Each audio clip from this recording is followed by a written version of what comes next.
au cœur de la phase 1. Donc ce qu'on avait dessiné sur le schéma, donc quand on chargeait le PDF, tout en découpé en chunks, on embêtait puis on stockait dans la base vectorielle, et bah, c'est cette fonction qui va le faire. Donc je vais l'appeler def ingest document. En paramètre, elle prend le chemin d'un fichier, donc qui est un string, et elle va retourner un dictionnaire. Ok, donc la première chose, donc je peux mettre un petit commentaire, c'est que c'est charger le PDF. Donc pour charger le PDF, on va utiliser PyPDF loader. Donc je vais appeler ça loader, et donc PyPDF loader. Donc ça, c'est une fonction qu'on a importée d'une dépendance qu'on avait définie dans requirement.txt, si vous vous rappelez bien. Et donc cette fonction, elle prend un file, elle prend un chemin de fichier.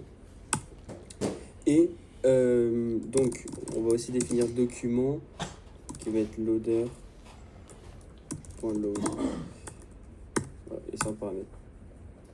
Et donc en fait le PyPDF loader, il lit le PDF qu'on va mettre donc via son chemin, et il retourne une liste de documents, donc un par page, et chaque document il contient deux choses, donc à la fois le texte brut et des métadonnées, donc comme le numéro de la page par exemple, et ces métadonnées on va les retrouver à la fin. On va découper en chunks le texte du PDF.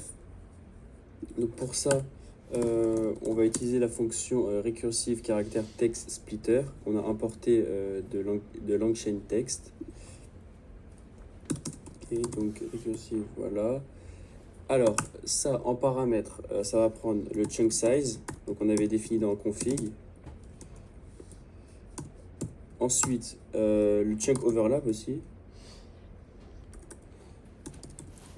Chunk, c'est pas majuscule, c'est minuscule. Chunk overlap, donc qu'on avait défini aussi.